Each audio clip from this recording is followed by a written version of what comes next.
सर्वज्ञ श्री चक्रधर स्वामी की। आवाज का कमी? जेवण झाले ना? थकले? सर्वज्ञ श्री चक्रधर स्वामी की।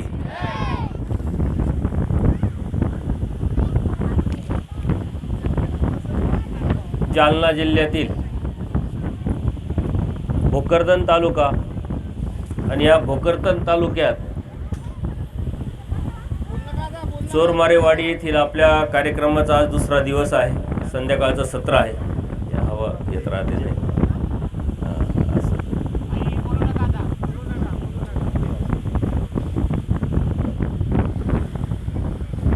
ठीक आहे, होऊन जाईल।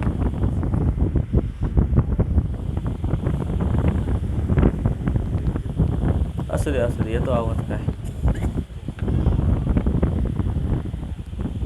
कालपासून आपण या कार्यक्रमाला सुरुवात केली। सकाळचं सत्र, संध्याकाळचं सत्र, आज सकाळचं सत्र आपण केलं आणि आज आपल्या या कार्यक्रमाला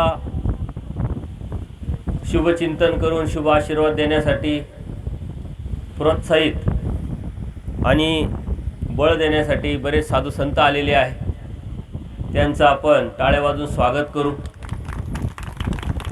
परमपूजनीय भक्तराजदादा आंबेकर भायगाव, त्याचप्रमाणे परमपूजनीय प्रसाद मुनी महानुभाव पाचोरा, परमपूजनीय नरोत्तम दादाजी आंबेकर जाळीचा देव, परमपूजनीय निर्भय मुनी महानुभाव हे पहिल्या दिवसापासूनच येथून आलेले आहेत।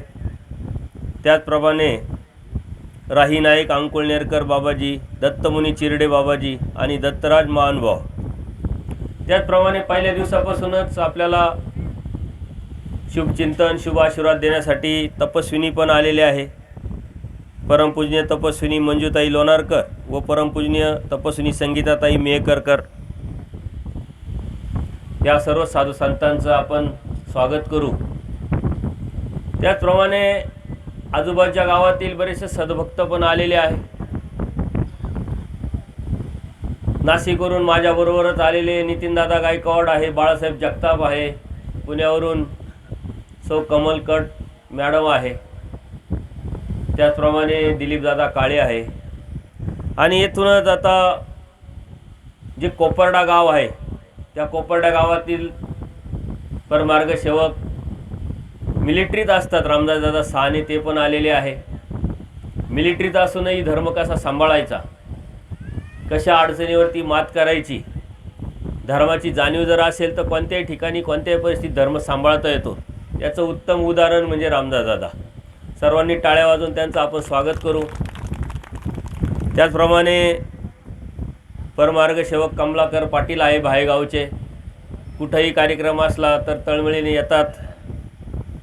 कालपासूनच संभाजीनगर येथील काकासाहेब सोळुंके आहे, परत खटावकर साहेब आहे, ही सर्व सद्भक्त जे आहे, आजूबाजूची बरीचशी मंडळी आलेली आहे, अजूनही येतील, यांचे आपण टाळ्या वाजवून स्वागत करू।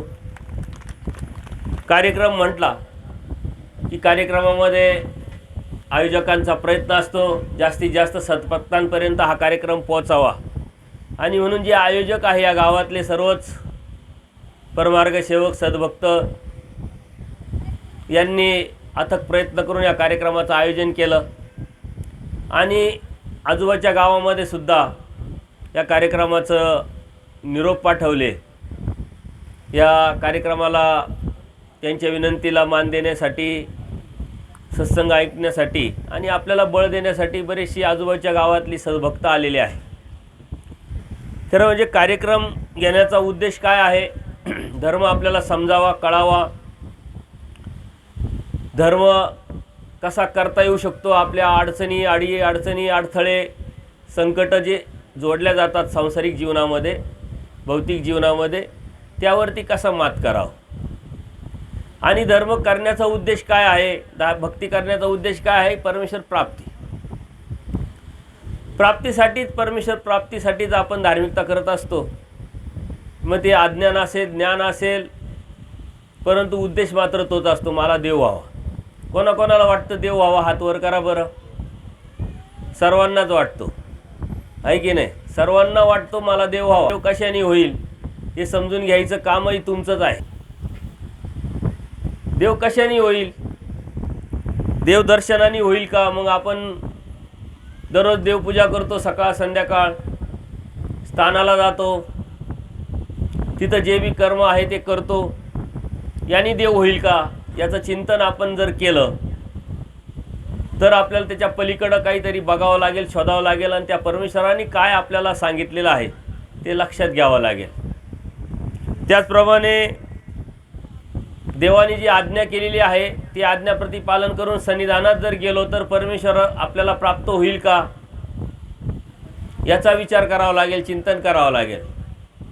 आपल्या मनामध्ये बऱ्याच भ्रामक गोष्टी असतात, भ्रम असतात, कन्फ्युजन असतं, संभ्रमावस्था असते, स्वतःला अभ्यास करण्याची इच्छा असूनही जमत नाही, वेळ नाही. परंतु ऐकीव गोष्टीतून आपण आपले विचार बदललेले असतात, आपण विचार ठरवलेले असतात. मग देव कशाने होईल याचा विचार मात्र आपण कधीच करत नसतो. लोक करतात, आपण करत राहतो.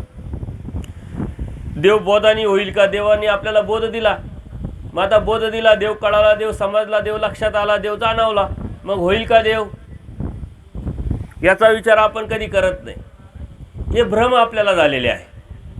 एखादा अन्य माणूस असतो, तो धार्मिकता करत असतो, व्रतवैकल्य करतो, उपास तापास करतो, कर्मकांड करतो, यात्रा जात्रा क्षेत्र तीर्थ हे करत राहतो आणि त्याला असं वाटतं की मला देव होईल, कारण माझ्या इतकी धार्मिकता कोणीच करत नाही, कोणी दिसत नाही. मग तो दिंड्यांमध्ये जातो, पदयात्रेत जातो, यात्रेला जातो, चारी धाम करून येतो, सर्व फिरून येतो, परंतु त्याचा भ्रम काय असतो की मला देव होईल कारण मी धार्मिक आहे. आजूबाजूचे लोकही त्याला म्हणतात तू खूप धार्मिक आहे, खूप वेळ देतो. एवढा कोणी वेळ देत नाही, त्याला भ्रम तयार झालेला असतो. मग त्याला कोणीतरी भेटतं तुमच्यासारखं आणि तुमच्यासारखं त्याला भेटलं का मग त्याला तुम्ही सांगतात का रे यांनी देव भेटत नसतो. कवने करणे मुंची जेना, या सृष्टीमध्ये आल्यानंतर किती व्रतवैकल्य केले, किती कर्मकांड केले, किती स्थानं केले, किती फिरला तर तुझं मुंचन, तुझी मुक्ती आणि परमेश्वर तुला प्राप्त होऊ शकत नाही. मग त्याची चिकित्सा असते, त्याची बुद्धी असते, सात्विक बुद्धी असल्यामुळे तो विचारतो मग कशाने होईल सांगा. म्हणजे पहिले तर देवधर्म समजून घ्यावा लागेल आणि त्यानंतर तो करावा लागेल, तेव्हा तो देव होईल. मग त्याला परमेश्वराच्या कृपेनं तुमच्या निमित्ताने 4 गोष्टी सांगितल्या जातात. जीवाला स्वतःहून ज्ञान कधी संभवत नाही, त्याला सांगावं लागतं, समजावं लागतं. जसं परमेश्वर श्री सर्वज्ञ श्री चक्रप्रभूंनी पूजनीय माईम भट्टांना समजावलं, आचार्यांना समजावलं, ते आले आणि लगेच कळाले, लगेच समजलं, लगेच बोध झाला, लगेच ते अनुसरले, असं झालं का? नाही, एक प्रक्रिया आहे. पूजनीय माईम भट्ट जेव्हा आले, देवानी काही प्रश्न विचारले, त्यांनी काही उत्तर दिले, त्यांच्या प्रश्नाला देवानी यथार्थ उत्तर दिले, समजून सांगितलं काय योग्य काय अयोग्य, तू आज काय करतोय, तू कोणत्या भ्रमात आहे. पूजनीय माईम भट्टही भ्रमात होते, अर्जुन देवही भ्रमात होते, आचार्य भ्रमात होते. हे भ्रमदेवानी तोडले. ज्ञानाने भ्रम तुटत असतो. कारण पूजनीय माईम भट्ट म्हटले कर्माने देव होईल, परंतु तो भ्रमदेवानी खोडला. आचार्यांना देवाने विचारलं की दादोसांवरती, गोविंदप्रभू बाबांवरती, आमच्यावरती तुमची कशी बुद्धी आहे? ते म्हटले सारखीच आहे. तो भ्रम त्यांनी तोडला की दादोस हा एक साधा जीव, गोविंदप्रभू बाबा हे परब्रह्म परमेश्वर, स्वतः बोध देऊन स्वतःची ओळख करून दिली. त्या भ्रमातून ते तुटले, म्हणून परमेश्वरापर्यंत पोहोचले. अर्जुन देवालाही भ्रम होता की मी या सर्वांना मारील, मग मी मारणार आहे, हे मरणार आहे, तर मी का लढावं? मी राज्य घेऊन मग कोणावर राज्य करावं? त्यांचा भ्रम तोडण्यासाठी पूर्ण भगवद्गीता श्रीकृष्ण महाराजांनी सांगितली, विश्वरूप दाखवलं, ज्ञान दिलं, बोध दिला आणि कर्तव्य करायला लावलं.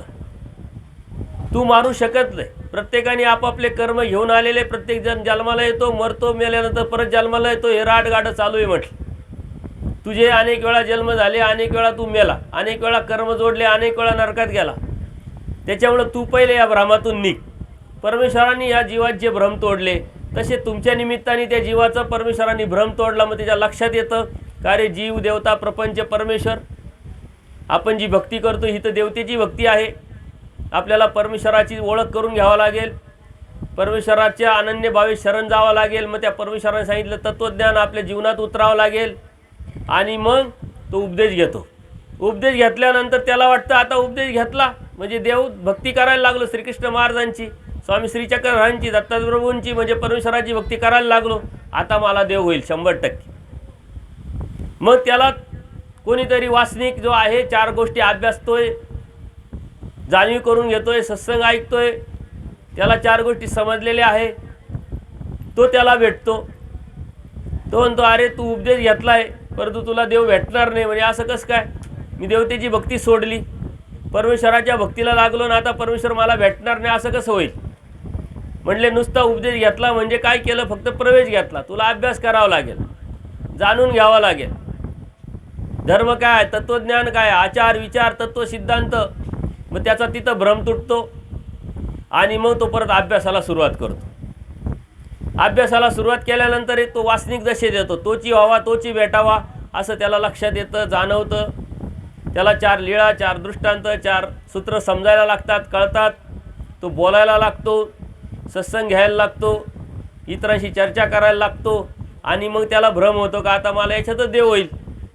मग एखादा अनुसरलेला जीव भेटतो त्यांना, एखादे साधू संत भेटतात आणि ते म्हणतात अरे बाबा तुला खूप येतंय, सारं येतंय, परंतु त्याला तुला पुढं सरकावं लागेल.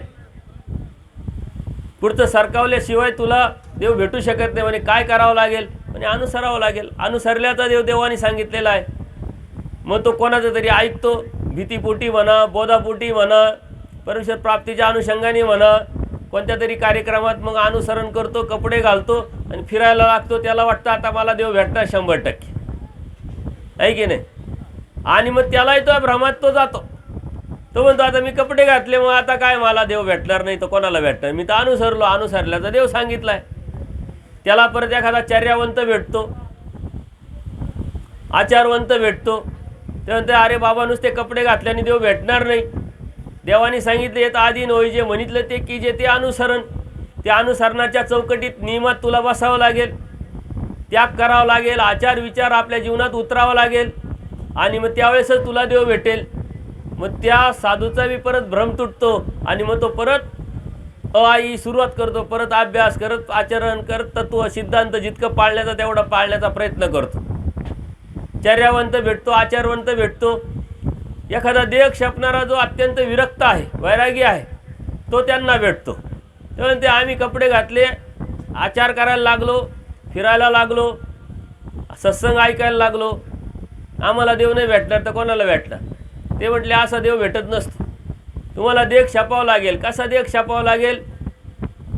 परमेश्वर सांगतात जीव, देवता, प्रपंच आणि परमेश्वर या 4ही पदार्थाचे कार्यकारण स्वरूप लक्षण समजल्यानंतर मग अशा ठिकाणी जावं का जिथं कोणीच ओळखत नाही, कोणीच भेटत नाही.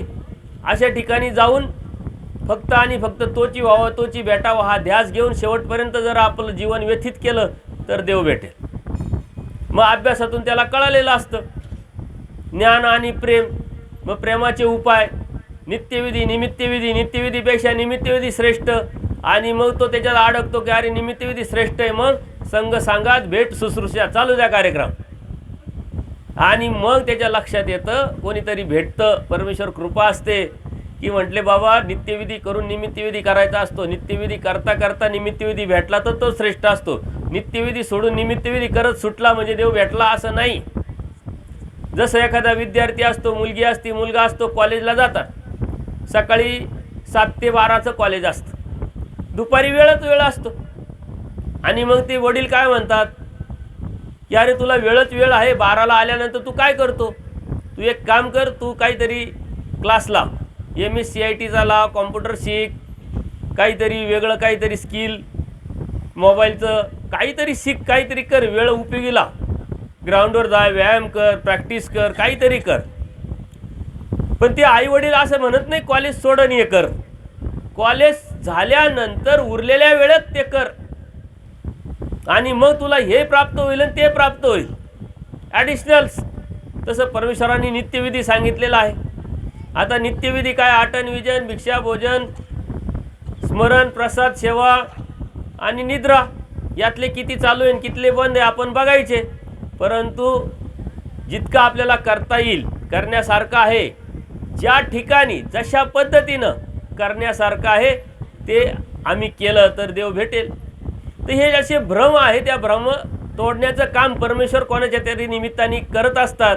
आपल्यालाही भ्रम झालेला आहे. कोणता भ्रम झाला आहे? आम्हाला उपदेश घेतला, देवाचं नामस्मरण करतोय, कधीतरी सत्संग करतोय, कधीतरी क्रिया करतोय आणि म्हणून आम्हाला देव भेटेल म्हणून सर्वांनी हात वर केले. देव तर पाहिजे, आम्हालाही पाहिजे. पहिले या भ्रमातून आपल्याला निघावं लागेल.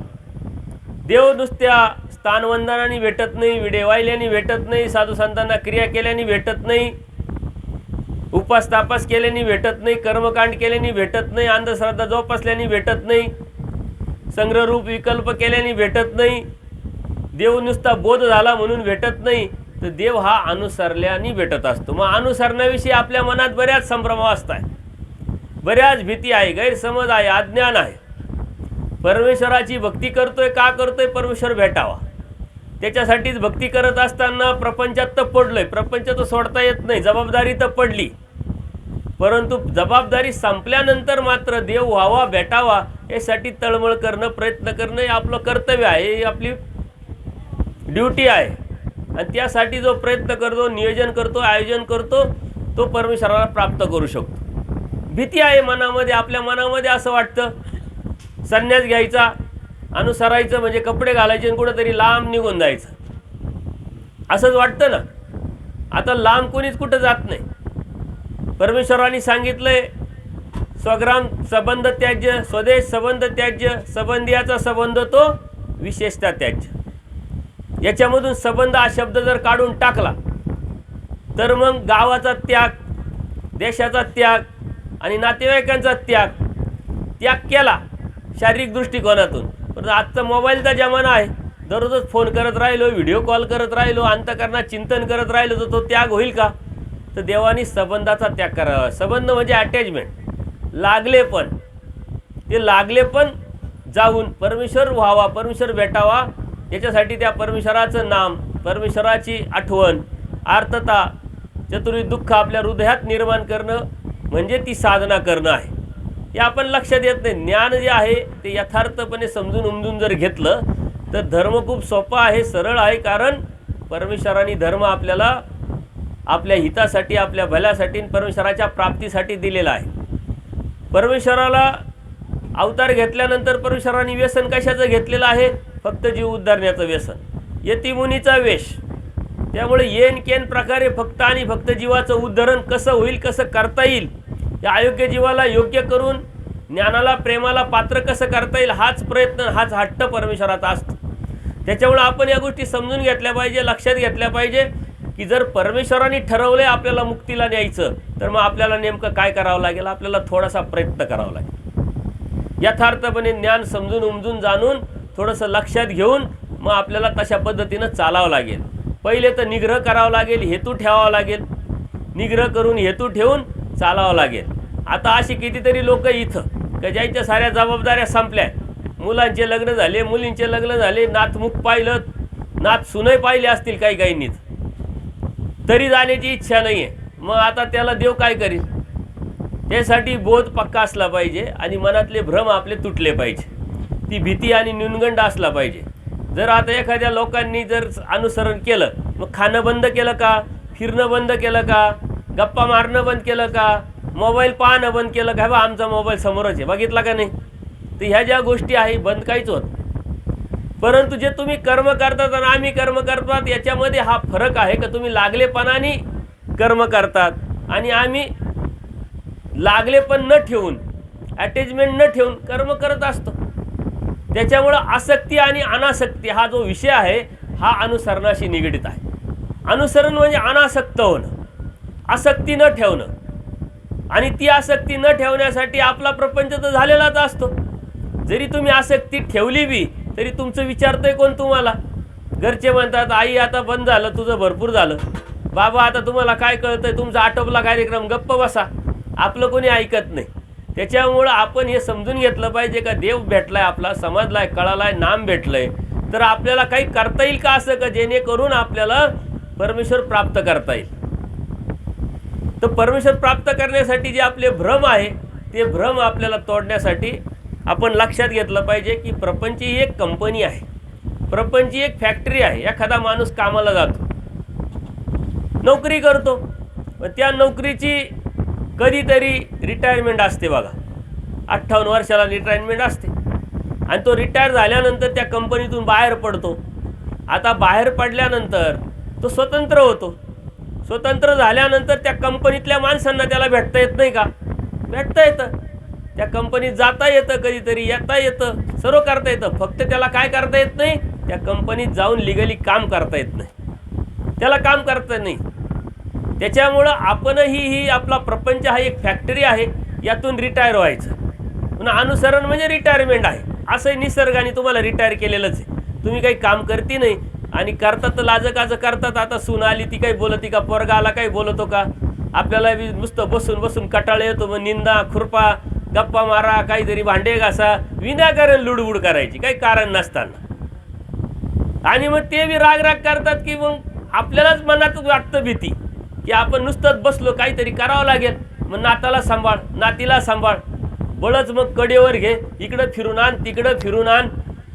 ह्या ज्या गोष्टी आहे ह्या बंद करणं म्हणजे अनुसरण, बाकी काही नाही आहे. कारण नसताना मग आता कंटाळा आला, थोडेसे हवा बदल होईल. मग बहिणीच्या नातीचं नातूचं काहीतरी कोणाचं तरी लग्न, मग 2 दिवस इकडं तोंड लपवायचे, तिकडं 4 दिवस तोंड लपवायचे. ह्या कार्यक्रमाला जाय, ह्या लग्नाला जाय, ह्या सत्संगाला जाय, या कार्यक्रमाला जाय, कुठं तरी काढायचे दिवस. आणि मग घरात यायचं आणि कुठं जायचं नाही भेटलं तर मग बसायची गाठी घेत. गाठी घेतली तरी वासराला पाणी सोडलं का, पाजलं का, पोरं जेवले का, हा कुठं गेला आणि तो कुठं गेला. आणि ते ओरडत राहते, म्हातारे तुला काय करायचं, आम्ही कुठे जाऊ, तू गप्प बस. परंतु आपण ऐकत नाही. आसक्ती जर आपण सुटली, कुठेही जायचं नाही, माझा देव भला मी भले, असा विचार जेव्हा येईल तेच अनुसरण असतं. त्याच्यानंतर त्यागाचा विषय अनुसरणाशी निगडीत येतो. त्याच्यामुळे त्याग करावा लागतो. मग त्याग कशाचा करायचा, त्याग का करायचा, त्या त्यागातून काय फायदा होत राहतो. आपल्याला थोडंसं जरी आजार झाला, अपेंडिक्स झाली, काहीतरी टॉन्सिल झाली, काहीतरी डोक्याचा आजार, काहीतरी छोटं मोठं ऑपरेशनची वेळ आली, तर आपण काय करतो? डॉक्टरकडे जातो. डॉक्टरकडे गेल्यानंतर चेक करतो. तो डॉक्टर म्हणतो तुम्हाला असा असा आजार आहे, तुमचं छोटंसं ऑपरेशन करावं लागेल. म्हणले छोटंसंच आहे ना, करून टाका. मग लगे डॉक्टर छोटंसं ऑपरेशन आहे म्हणून लगे करतो का? तर असं नाही आहे, नियोजन करावं लागेल. एवढा खर्च येईल, अशी औषधं गोळ्या, तुमचा BP शुगर सारं चेक करावं लागेल. बॉडी चेकअप केली का नीट आहे का नाही आहे. त्यानंतर मग आम्ही तुम्हाला दिवस देऊ, तारीख देऊ, त्या तारखेला तुम्ही हॉस्पिटलला या, मग तुमचं ऑपरेशन करू. मग आपण घरी येतो, सर्वांना सांगतो. सांगितल्यानंतर मग ते ऑपरेशन ठरतं. मग आपण एक दिवस जातो ऑपरेशन करायला. मग आपण एकटे जातो का? आपल्याबरोबर 2-4 लोक असतात. मग त्यावेळेस आपण ऑपरेशन करायचं आहे म्हणून काय केलेलं असतं? घर सोडलेलं असतं की नाही? का घराला घेऊन जातो त्या डॉक्टरकडे? नाही, माझं घर आहे, मी एवढं कष्ट केलं, या कष्टातून घर उभं केलं आणि ऑपरेशनमध्ये माझं काही बरं वाईट झालं तर काय करावं, चला घराला घेऊन जाऊ, असं होतं का? घराला सोडून जावं लागतं. घराला सोडून जातो. सारे नातेवाईक घेऊन जातो का आपण? नाही, एखादं कोणीतरी आपल्याबरोबर असतं. मग ते नातेवाईकाला डॉक्टरकडे घेऊन गेल्यानंतर तो डॉक्टर काय म्हणतो का ठीक आहे आता चला ऑपरेशन थिएटरमध्ये. मग ते जो बरोबर असतो तो आपल्याबरोबर येतो का ऑपरेशन थिएटरमध्ये? तेव्हा ते तुम्ही बाहेरच थांबा. मग तिथं आपण त्यालाही सोडून देतो. आपण म्हणतो का नाही डॉक्टर मला भीती वाटते, हा ऑपरेशन करताना माझ्याबरोबरच राहील, असं होतं का? असं होत नसतं. ते डॉक्टर म्हणतात तू बाहेरच राह बाबा. आतमध्ये गेल्यानंतर म्हणजे घराला सोडलं, गावाला सोडलं, जो नातेवाईक बरोबर कोणी आलेला असेल त्याला संबंधी याला सोडलं, झाला का त्याग. आणि तिथे गेल्यानंतर मग काय डॉक्टर म्हणतो, डॉक्टर करा ऑपरेशन पटकेन. अरे कटकेन करता येत नाही बाळा, हे कपडे तुला बदलावं लागतील, आमचे निर्जंतुक कपडे घालावं लागतील. तुझे कपडे जंतू असतात, अडचणी असतात, प्रॉब्लेम असते. मग कपडे बदलायला लावतात आपल्याला. कोणाचं तरी ऑपरेशन झालेलं तो अनुभव आलेला असेल. कोणाकोणाचे कशाचे ऑपरेशन झालेले सांगा बरं, हातवर करा. हे अनुभव कोणाला आहे का? पहा बरं. एका ताईला आहे, काळे पाटलांना आहे, काकासाहेबांना आहे. पहा बरं, यांचे ऑपरेशन झालेले, पण ते छोटे मोठे झालेले. मोठं ऑपरेशन करायचं तर तेवढा मोठा डॉक्टर लागेल, तेवढाच मोठा त्यागही लागेल की नाही. आणि मग ते कपडे बदलायला लावतात. कपडे बदलायला लावलं का मग ऑपरेशन होतं. आपण काय करतो? अनुसरण काय आहे? घर सोडा, गाव सोडा, नातेवाईक सोडा आणि कपडे बदला. काय वेगळं काय आहे का? इतकं सोपं आणि सरळ आहे. आणि नीट झाले का मग एकदा देवाचं झालं का मग देव देव करा. ठेवायचं तर ठेव, न्यायचं तर ने, काय करायचं तर कर. उलट तुमच्यापेक्षा आमची लय मजा आहे. किती मजा करता तुम्ही. साधू संत आले, येती घरात, तोची दिवाळी दसरा, या या बाबा. मग बाबाला पाय धुवायला पाणी, मग गंध अक्षदा फुलं, पाट, चांगलं चांगलं गोडधोड जेवण, वरून परत पूजा, 2 दंडोत. तुमच्या जीवनामध्ये तुम्ही एवढे कष्ट केले, एवढ्या कष्टातून या कुटुंबासाठी राबले, घरं केले, पोरांचे लग्न केले, गाड्या घेऊन दिल्या, त्यांचे लाड पुरवले. असा कधी अनुभव आलाय का? या या आई आई या या, तुम्हाला पाठ आहे, चांदीचं ताट आहे, खाऊ घालू. काय म्हातारे किती खाती, किती दिवसापासून खाती. नातू वेगळा बोलतो, सून वेगळी बोलते, हाडाड करते, वेळेवर चहा नाही, वेळेवर जेवण नाही. सारं अप टू डेट असतं, सारं वेळेवर असतं. मार्गात तुम्ही गेल्यानंतर तुम्हाला अनुभव येईल, तुम्ही मार्गात राहिलेले आहे. वेळेवर जेवण, वेळेवर नाश्ता, वेळेवर सर्व काही. आणि करायचं काय? फक्त देवाची चाकरी. यांची चाकरी करून करून हाडहाडच येते. त्याच्यामुळे देवाची चाकरी केली तर देव मिळणार आहे. आणि त्याग काय खूप मोठा नाही आहे. कधी मधून मधून आडी अडचणी आली, आठवण आले तर ते येतातच भेटायला, नाही तर तुम्ही येतातच. किती सोपं आहे धर्म, किती सोपं आहे अनुसरण. काय खूप अवघड आहे का? परंतु मनाची जी भीती आहे ती एकदा आपल्या मनातून आपल्याला काढावं लागेल. परमेश्वर व्हावा, परमेश्वर भेटावा, ही मानसिकता तयार करावं लागेल, ती वासना तयार करावं लागेल. त्यागाशिवाय परमेश्वर भेटत नाही, ही आपली पूर्ण मानसिकता तयार झाली का त्यानुसार आपल्याला त्या रस्त्यावरती चालायला सुरुवात करावं लागेल. देव म्हणतात होईल का नाही होईल, करील का नाही करील, पण हावता धर. मी करीन असं तर म्हण, मला देव पाहिजे यासाठी प्रयत्न तर कर. तुझे आडे अडचणी अडथळे सारे आम्ही दूर करतो. योगक्षेम वाम्यम सारं तुमचं दूर करतो. आता आश्रम पद्धतीमध्ये सर्व सुख व्यवस्था आहे, काही अडचणच नाही आहे. एकदा एका बाबांनी मला सांगितलं की एका मार्गात गेलो, म्हणले हे आत्ताच अनुसरण झालं म्हणे. म्हणलं कसे काय अनुसरण झाले? हे तर लय सुखवस्ती म्हणे, यांची अडचण काहीच नव्हती, यांची अडचण एकच होती म्हणे, मला अनुसरायचं राहिलं काहीच नाही, पण मला ना शिरा आवडतो म्हणे दररोज. मग बाबा म्हणे त्यात काय विशेष आहे, आमच्याकडे तर दररोज शिरा करता येऊ शकतो म्हणे, तुम्ही या, काय अडचण नाही म्हणे. नक्की म्हणे नक्की. मग दिवस ठरला, अनुसरण झालं. आणि मग बाबांनी काय केलं की आता यांना शिरा आवडतो, अनुसरण झालं तर सकाळी नाश्त्याला शिरा. काय आनंद आहे, वा वा. घरी बी सांगावं लागायचं, घरच्या म्हणजे काय सारखा शिरा शिरा शिरा, काही तुम्हाला दुसरं काही आवडतं काही नाही. परंतु बाबांनी अत्यंत प्रेमाने शिरा दिला, त्यांनी खाला. दुपारची जेवणाची वेळ, परत शिरा आला. त्यांना वाटलं सकाळचा उरला असेल म्हणून दिला. संध्याकाळची वेळ, परत शिरा आला. त्यांना वाटलं सकाळचा उरला असेल म्हणून दिला. 3 दिवस, एका दिवसात 3 वेळा शिरा खाला. आता उद्या खायचं काही काम नाही, बाबाही काही देणार नाही, दररोज कुठं बाबा देणार. पण बाबांनी एकच लक्षात ठेवले की याचं अनुसरण कशामुळं आडलं होतं? शिऱ्यामुळं आडलं होतं. याची बुद्धी या शिऱ्यावरून काढावं लागेल, याची मानसिकता या शिऱ्यावरून काढावं लागेल. नाही तर हा शिऱ्यात जर अडकला तर हा शिराईत जाईल, म्हटले नरकात जाईल. मग दुसऱ्या दिवशी सकाळी परत उठले, सर्व ॲपुडेट सर्व केलं, देवपूजा केली, आरती केली, पारायण केलं, जे बी असेल तो विधी केला. नाश्त्याची वेळ झाली, लगेच शिरा परत गरम गरम. अरे बापरे, ते म्हटले काय प्रकार आहे. बरं आहे बा, घरी बी एवढी मजा नाही. दुपारी परत शिरा, संध्याकाळी परत शिरा. बरं किती वेळा शिरा खाल तुम्ही? 2 दिवस, 3 दिवस, 4 दिवस, 8 दिवसापासून बाबा शिराच खातो आणि बाबा शिराच देतो. म्हणायला बी कारण नाही, कारण जर म्हणावं तर त्या अटीवरच आपण आलोय. बाबांनी त्या अटीवरच आपल्याला आणलंय. शिरा कसा नाही म्हणायचा, आणि जर नाही म्हटलं तर कायमचा बाबांनी बंद केला तर. असं करता करता 8 दिवस शिरा खाल्ला. 9व्या दिवशी जेव्हा शिरा आला तेव्हा शिरा पाहिल्यावरच त्याला उलटी झाली. प्रपंचाची उलटी आपल्याला होत नाही, कारण आपण किती वर्ष प्रपंच केलाय? 50 वर्ष, 60 वर्ष. आपल्याला त्याचा त्रास होत नाही, त्या अडचणी वाटत नाही, त्यात आलेला त्रास कंटाळा आपल्याला वाटत नाही. जेव्हा त्रस निर्माण होईल प्रपंचाचा आणि आपल्याला उलटी व्हायला सुरुवात होईल तेव्हा आपल्याला साधन आहे धर्म. यदा कदाचित तुम्ही समजा की धर्मातच नसते, तुम्हाला बोधत नसता, तुम्हाला संधीच नसती, तुम्ही काय केलं असतं? मरेपर्यंत तिथंच खुडबुड करत मरावं लागलं असतं. हाडाड करो नाही तर काही करो, लाता मारो नाही तर रावत लागलं असतं. पण आता इथं तर तुम्हाला पर्याय आहे.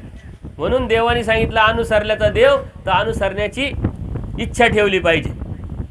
पण छोट्या छोट्या गोष्टीत तुम्ही अडकले. मला इथं सारं अपडेट घरात भेटतं, तिथं भेटतं का नाही? आथरायला भेटेल का नाही, पांघरायला भेटेल का नाही, गरम पाणी भेटेल का नाही, वेळेवर चहा भेटेल का नाही, काही आडी अडचणी आल्या दवाखान्यात वगैरे कोणी नेईल का नाही, सांभाळील का नाही. परंतु आजच्या दुःखापेक्षा उद्याचं दुःख खूप मोठं आहे. आजच्या सुखापेक्षा उद्याचं सुख लय मोठं याचा आपण विचार करत. आज दुःख कशाचं आहे? समाज काय म्हणाल, वेळेवर तिला काही भेटेल का नाही, मला कोणी सांभाळेल का नाही, दुःख आहे. परंतु ह्या दुःख जर तुम्ही नाही सहन केलं तर मोठ्या नरकात मोठ्या दुःखात पडाल. याचं काय? आणि आज सुख कशात आहे? काही का असे ना आपल्या आपल्या घरात कोपऱ्यात का होईना पडेल आहे गुपचूप. समाजाच्या लाज काज का होईना सारे आपले जे आहे ते आपलं करतात तरी कसं का होईना याचं सुख वाटत आहे.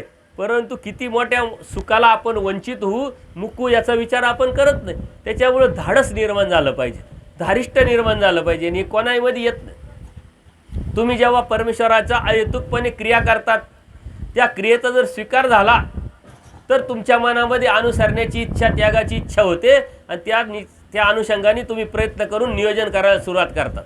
तुम्हाला 2 मुलं असतात, 4 मुली असतात, कशी विचार करतात या मुलीचं असं करायचं, त्या मुलाचं तसं करायचं, याला घर पाहिजे, त्याला नोकरी पाहिजे, याला गाडी पाहिजे, त्याचं सारायचं नियोजन करा. आपण आपलं नियोजन कधी करणार?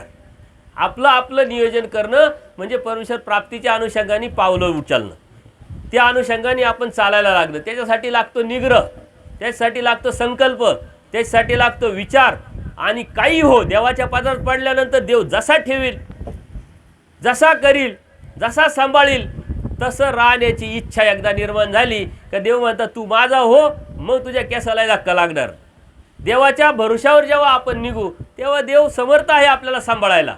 अडचणी काहीच येत नाही. जर तुम्हाला अडचणी वाटल्या तर आपला आश्रम आहे दरी आश्रमात, तिथं यायचं. फक्त अट एकच आहे की तिथं आल्यानंतर परत रिटर्न यायचं नाही. मरायचं तिथं, मरायला यायचं, जगायला नाही यायचं. अनुसरणीय मरण आहे. परमेश्वर प्राप्त कधी होणार आहे? जेव्हा शरीर संपणार आहे, शरीर सुटणार आहे आणि ते मेल्याशिवाय सुटत नाही. त्याच्यामुळं ह्या ज्या गोष्टी आहे आपण समजून घेतल्या पाहिजे. आणि त्यानंतर फायदा किती मोठा होईल याचा मात्र आपण विचार करत. या फायद्याचा जेव्हा विचार करतो तेव्हा अनुसरणाचा मनात तुमच्या येणार आहे. अनंत जन्मातले, अनंत सृष्टीतले जे आपण वाईट कर्म जोडलेले आहे त्या वाईट कर्मामुळे जे आपल्याला असंत नरक होणार आहे ते चुकणार आहे. मानसिक कर्म आहे, वाचिक कर्म आहे, प्रारब्ध आहे, ते परमेश्वर सोडणार आहे. महादाईस एकदा अशीच भांडे घासत असताना थोडीशी बाजूला गेली, मोरीच्या बाजूला, आणि तिथं गेल्यानंतर सर्व किडे वगैरे पडलेले दिसता, आळ्या पडलेल्या दिसल्या. आणि मग देवानी नरकाचं वर्णन जे केलेलं होतं तिच्या लक्षात येतं की देवानी नरकाचं वर्णन केलेलं आहे. नरक म्हणजे काय? हेच नरक, चलद्रूप नरक आहे. आणि तिला भीती वाटली की या नरकात आपण जायला नको. आपल्याला भीतीच वाटत नाही. आपण डुक्कर पाहतो, गाय पाहतो, म्हैस पाहतो, बैल पाहतो, सारे प्राणी पाहतो, पण आपल्याला असं वाटतं की आपण याच्यात जाणारच नाही. पण असं घ्यायचं की याच्यातून आपण आलोय आणि जर नाही देवाचं झालं तर याच्यात 100% जाणार आहे. नीट पाहायचं. म्हशीच्या जन्मात गेल्यानंतर काय होईल आपल्याला, कुत्र्याच्या जन्मात गेल्यावर तर आपण काय होईल याची भीती वाटली पाहिजे. भय असावे ते नरकाचं, त्रस असावा ते नरकाचा, प्रपंचाचा, हे आपण लक्षात घेत नाही.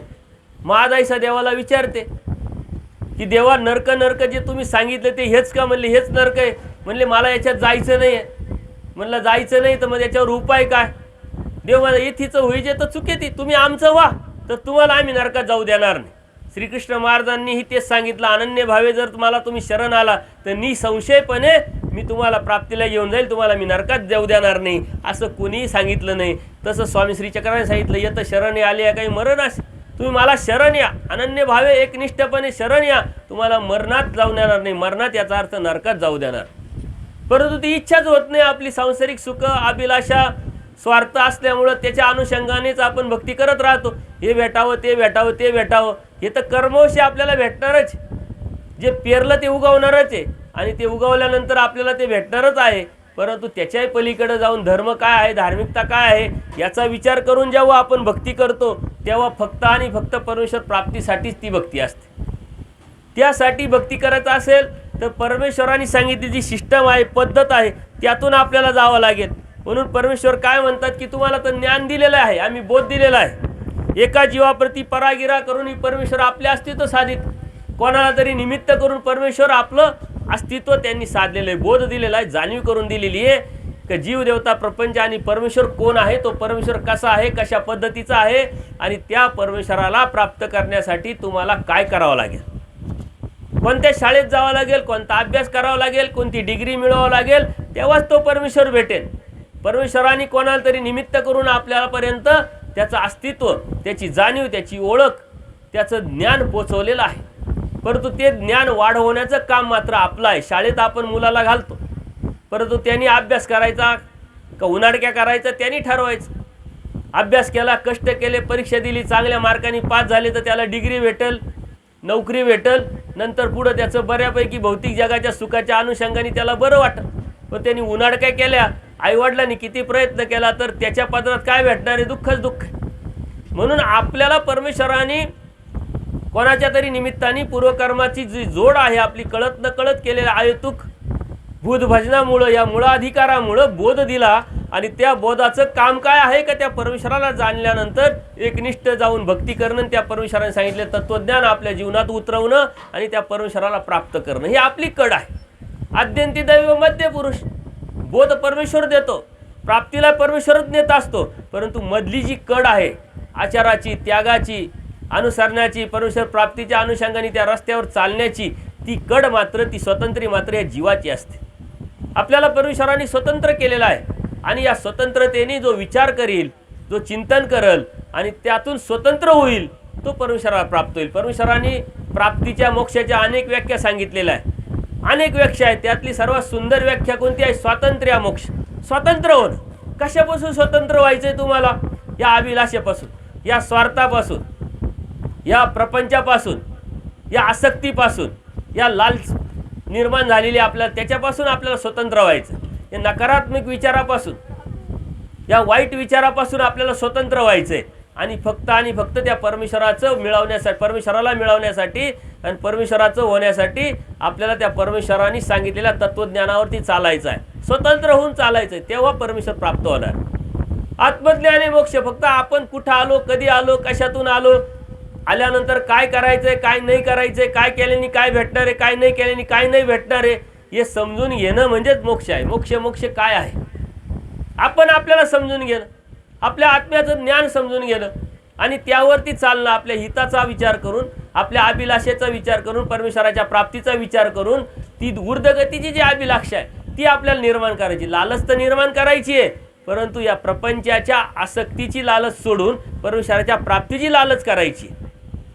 विषय तेच आहे, फक्त इकडच्यापेक्षा तिकडचं करायचंय, आवराच्या ऐवजी पराचं करायचंय आणि मग त्यातून परमेश्वर भेटणार आहे। कारण आपण त्यातून दूर जाऊ शकत नाही। जीवाचं जे स्ट्रक्चर आहे ते स्ट्रक्चर तो तसाच विचार करतो, तो स्वार्थी आहे मग आम्ही स्वार्थी नाही, तुम्ही स्वार्थी आहे अशातला भाग होत नाही। जातीत्वानी जीव इथून तिथून सारखेच असल्यामुळं तुम्ही काय मी काय, परंतु ती साधना हिताच्या अनुषंगाने त्यांनी केलेला विचार, त्या विचाराने त्यांनी टाकलेलं पाऊल, त्यावरती परमेश्वराचं त्याच्यातलं अंतर कमी होत असतं। परमेश्वराने सांगितलेलं आहे की आम्ही तर ज्ञान देतो, बोध देतो, मग सर्वांनाच बोध देतो, बऱ्याच जीवांना, आणि प्रत्येक जीवाला या सृष्टीमध्ये ज्ञानपाळी, बोधपाळी परमेश्वराने फिरवलेली असते। कोणी दवडलेली असते, कोणाची येण्याची बाकी असते। बोध झाल्यानंतर मात्र तो जीव एक परमेश्वराचा होतो, एक होत नाही, म्हणजे एक अनुसरतो, एक ननुसरतो। आणि ननुसरते प्रमादीय बोलते, या सृष्टी शून्य होय म्हटलं। म्हणजे ननुसरण हेच म्हणजे न अनुसरणं हा सर्वात मोठा प्रमाद आहे, सर्वात मोठी अक्षम्य चूक आहे। का बरं?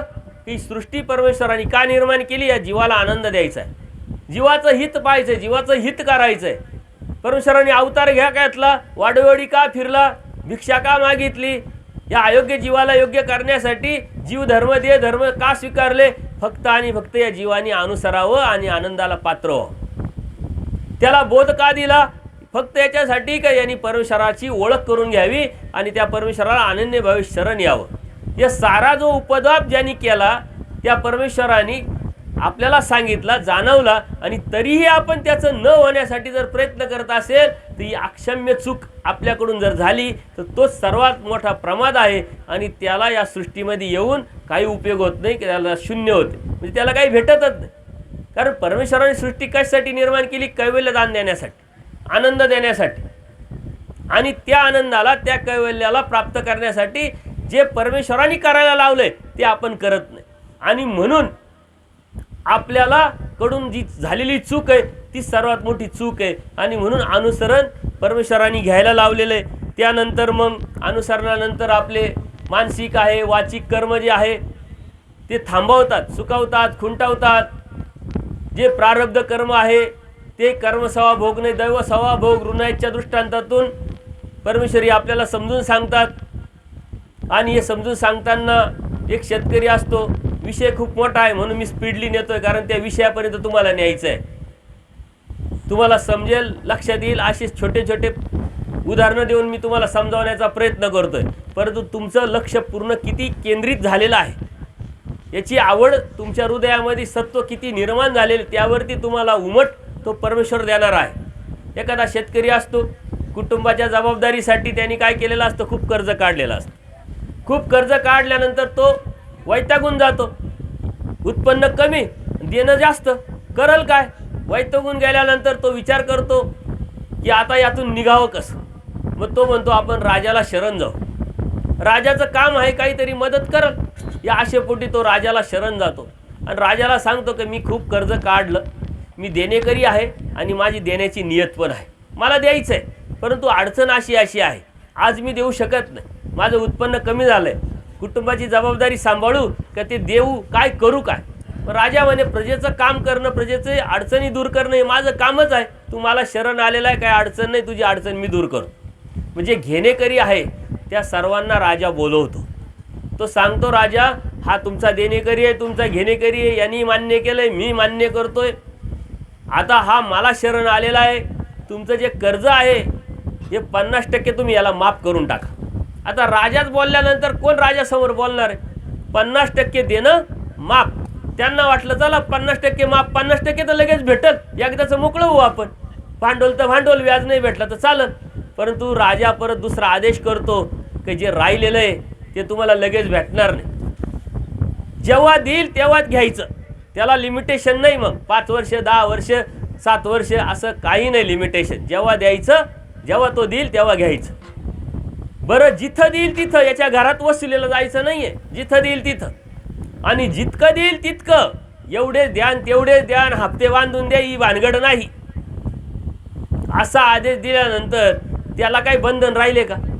तसं परमेश्वर हा एक राजा आहे आणि ह्या राजाला जेव्हा आपण शरण जातो तेव्हा अनंत जन्माचे अनंत सृष्टीचे देणे जे आहे, जे कर्म आपण केलेले, जे भोगण्यासाठी आपल्याला जावं लागणार आहे, आणि त्या भोगवणारे ज्या देवता आहे त्या घेणेकरी आहे आपल्या.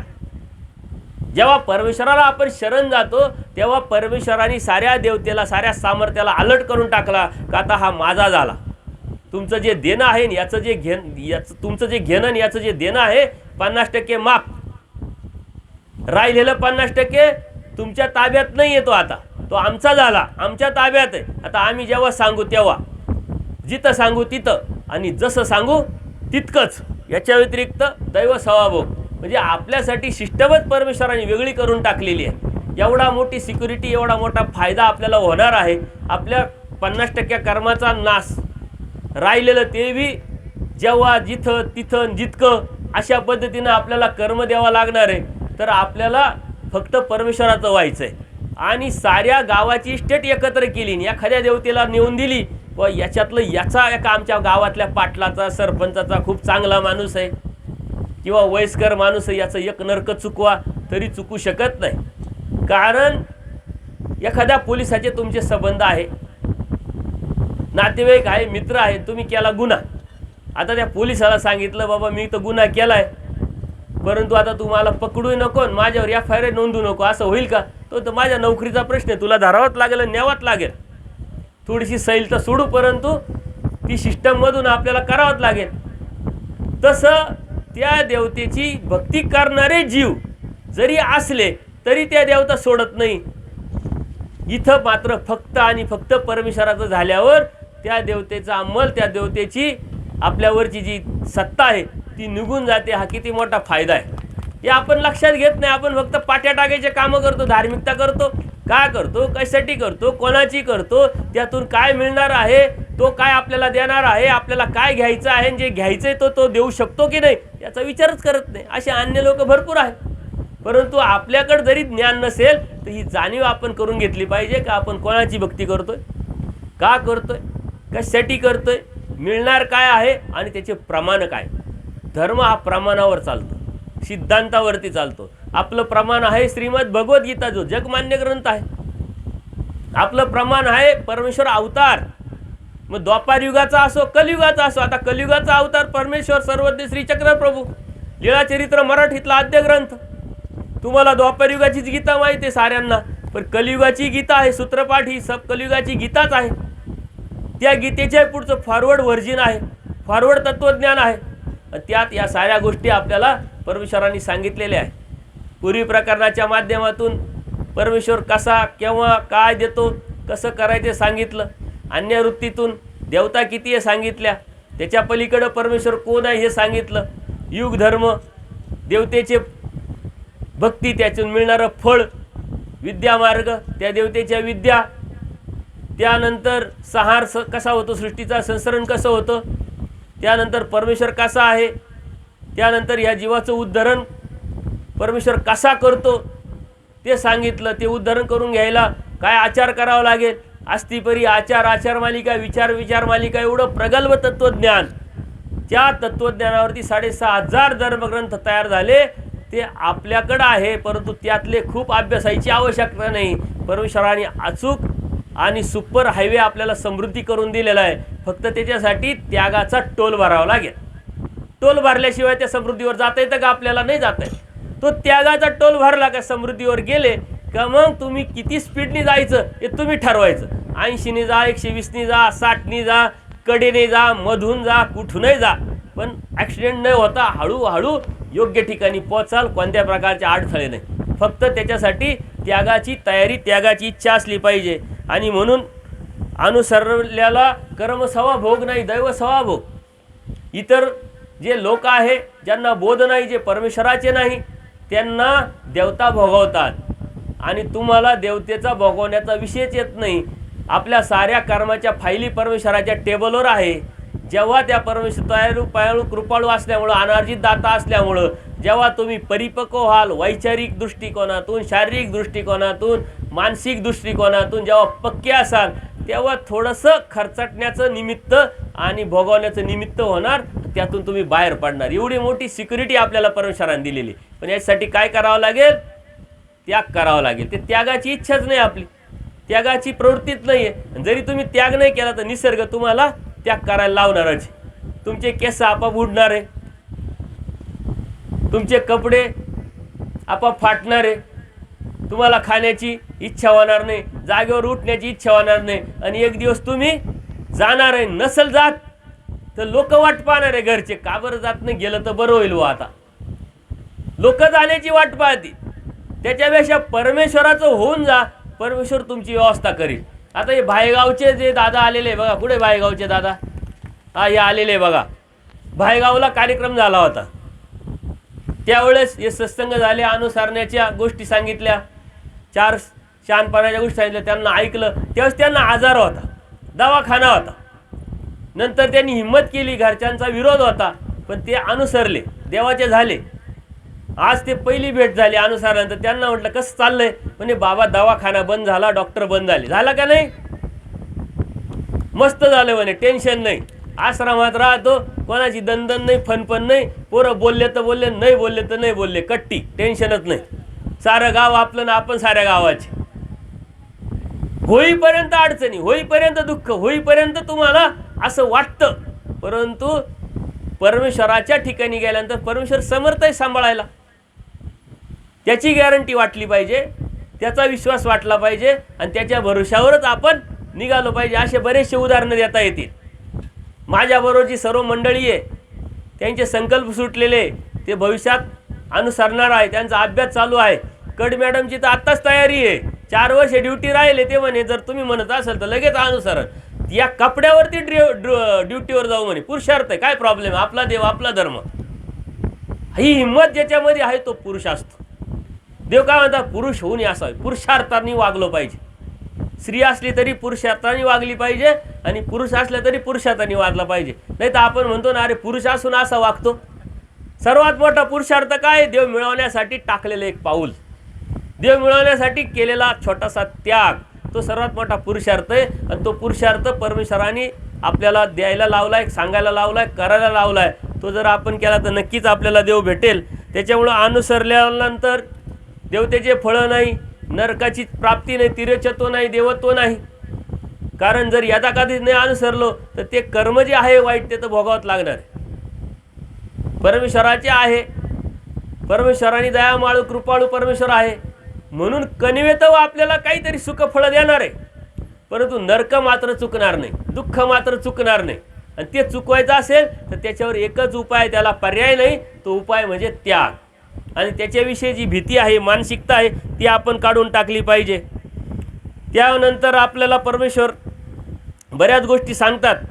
आज्ञा प्रतिपालन येत आधीन होईजे, म्हणितले ते कीजे. आता ह्या ज्या गोष्टी आहे कालानुक्रमे बराच बदल झालेला आहे, बऱ्याच गोष्टीचा बदल झालेला आहे. साधू संत जे आहे बरेचसे त्यांच्याकडून अनुभव घ्या. बऱ्याच गोष्टी आता निर्भय मुनी महानुभव आलेले पुण्यावरून, त्यांनी कार्यक्रम आयोजित केला होता. कड मॅडमने, त्यांनी, दिलीप दादांनी पुण्याला कार्यक्रम झाला. साऱ्यांनी संकल्प सोडले, बऱ्याचशा लोकांनी. त्यांनी तर संकल्पच सोडला नाही. त्यांनी घरी गेल्यानंतर साऱ्या कुटुंबाला सांगितलं की मला अनुसरायचं आहे. आता कुटुंबाचा लय जीव असतो असं काही नाही बरं का. ते एकच पाहत आहे का बाबा घरी असल्यानंतर काय काय फायदे होतात. नाताला घेऊन जात्या, नातेला घेऊन जात्या, कुठं बाहेर जायचं असलं तर घर सांभाळी त्या, अडी अडचणीच्या काळामध्ये बैलाला पाणी पाजी त्या, गाईला चारा टाकी त्या. आणि हे म्हातारे गेलं तर मग हे काय करायचं. त्याच्यामुळे ते म्हणतात नाही नाही नका जाऊ, लोक काय म्हणतील. आपण त्याच्यातच भाव चढून जातो, कारण यांचा लय जीव आहे आपल्यावर. असा जीव बिव असं काही नसतं. जीव घ्यायचा जीव असतो, जीव द्यायचा जीव नसतो. साऱ्यांनी विरोध केला आणि योगायोग असं का त्यांची परमेश्वराची कृपा त्यांच्यावर जास्त. 2-4 दिवसानंतर त्यांना आला घाम, BP शुगर काहीतरी कमी जास्त झाली. सारे घरचे गोळा झाले, चला चला दवाखान्यात. त्यांनी तो मुद्दा पकडला. अरे म्हणे दवाखान्यात न्याल, तुम्ही मला अनुसरणासाठी विरोध करताय, पण याच्यातच आमचं काही बरं वाईट झालं तर तुम्ही काय करा. त्याच्यापेक्षा मला विरोध करू नका घरचे. म्हणे ठीक आहे व मारण्यापेक्षा अनुसरा म्हटले. आणि मग त्यांनी हिंमत केली आणि अनुसरण केलं. त्यानंतर जे बी आहे परमेश्वराच्या लेखी एकदा लावलं आपलं जीवन, की तो जसा ठेवील तशा पद्धतीनं. फक्त त्याच्यासाठी आसक्ती सोडून रिकामे उद्योग बंद करणं, खरूच खाजवायचे कामं नाही करायचे. दीक्षा झाली तरी मग लग्नाला जाय, इकडं जाय, तिकडं जाय, इकडं तिकडं बॉम्बट्या मारीत फिरायचं नाही. कुठंतरी आश्रमात जायचं, सत्संग आहे तिथं जायचं, आपलं आपलं देव धर्म करायचा, कमी बोलायचं, याचं त्याचं सांगायचं नाही. सकाळी मी सांगितलं देवपूजा नेमकी खरी कोणती आहे, जी तुम्ही करताय ती का परमेश्वराने अपेक्षिली ती देवपूजा करणं म्हणजेच अनुसरण. त्याच्यात विशेष काय. हाताची घडी तोंडावर बोट केलं आणि मुखी फक्त नामस्मरण चालू ठेवलं तरी तुमचं जे परमेश्वराचं जे सन्निधान आहे ते तुम्हाला भेटेल. त्याच्यामुळं परमेश्वर सांगतात की अनुसरल्याचं निरोध न बधी, ती त्रास होत नाही, आजार होत नाही. हे तुमच्यासमोर प्रॅक्टिकल आहे म्हटलं. आचार्यांना बी अनुसरल्यानंतर काय झालं, पोट दुखायला लागलं. आता त्यांना वाटलं मी सन्निधानात आहे, देवाचा व्यापार करतो, तरी का पोट दुखतं. देवाकडे गेले, म्हणले पोट दुखतं काय हरकत नाही, व्यापार करावा लागेल. म्हणले काय व्यापार करायचा. म्हणले दगड व्हायचे. म्हणे ठीक आहे पोट थांबवा, मी दगड लगेच वाहतो. नाही, पोट थांबणार नाही, दगड व्हायला सुरुवात कर, मग पोट थांबल. म्हटले दास्य मोचक, दास्य करायचं. काय करायचंय, कुठं काय करायचंय, जेवढं करता येईल, जेवढं जमेल तेवढं करता येईल. त्यातून कर्मनाश होणार आहे. आज तुम्ही ज्या घरात झाडलोट करताय, कामं करताय, कष्ट करताय, जे बी करताय, त्यांनी कर्म लागतात आणि ते भोगावं लागणार आहे. जेव्हा तुम्ही मंदिरात जाता, आश्रमात जाता, इकडं सत्संगात येता, आल्यानंतर इकडं झाडलोट करता, त्यांनी कर्माचा नाश होणार आहे. एवढा मोठा फरक आहे. घरातल्या कर्माने कर्म लागतं आणि इथल्या कर्माने कर्म सुटतं. सुटणारं फायद्याचं का लागणारं फायद्याचं. लागणारं तर तुम्हाला भोगावं लागणार आहे, सुटणारं तुमची योग्यता वाढणार आहे. आचार्याने सांगितलं दगड वा, देव जास्त दगड सांगायचे, आचार्य कमी सांगायचे. असं कमी करता करता विशिष्ट 20-22 दगडांवरती ठरलं आणि म्हणे कर सुरुवात. जसं जसं दगड एक एक व्हायला लागले तसं तसं त्यांचं पोट दुखणं बंद झालं. शेवटच्या दगडापर्यंत पोट पूर्ण बंद झालं. तन मन धन एकदा जर परमेश्वराला दिलं तर या शरीराला व्याधी येवो काय, मनाला मलिनत्व येवो काय. देवाचं देव पाहून येईल. देवाच्या भरोशावरती जेव्हा आपण निघू आणि त्या समर्थवादावरती निष्ठा ठेवून जेव्हा चालू, तेव्हा देवाची जबाबदारी वाढते. देवाची एकदा जबाबदारी देवाने घेतली की देव मात्र आपल्यासारखा दुतोंडी नाही आहे का मग शब्द दिला तरी सोडला. नाही तर आपल्याला तर असे दररोज अनुभव येतात. काल एक शब्द दिलेला राहतो, आज लगेच म्हणतो नाही व ते सहज बोलून गेलो होतो मी. असे अनुभव दररोज येतात आपल्याला. आपण कितीतरी जणांना शब्द दिले आणि ते फिरवले, पण परमेश्वर एकदा वचन दिलं, प्रॉमिस केलं की त्याच्यात अजिबात बदल नाही आणि परमेश्वराचं होऊन पहा, त्याच्यातून तुम्हाला तुमच्या जीवनाचं भलं हित कळेल. अध्यात्म म्हणजे नेमकं काय आहे, अनुसरण म्हणजे नेमकं काय आहे, हे आपण समजात घेतलं पाहिजे की अध्यात्म म्हणजे अनुसरणच आहे. जो अनुसरणा व्यतिरिक्त अध्यात्म करतो ते अध्यात्मच नाहीये, कारण ते दृष्टपर झालं.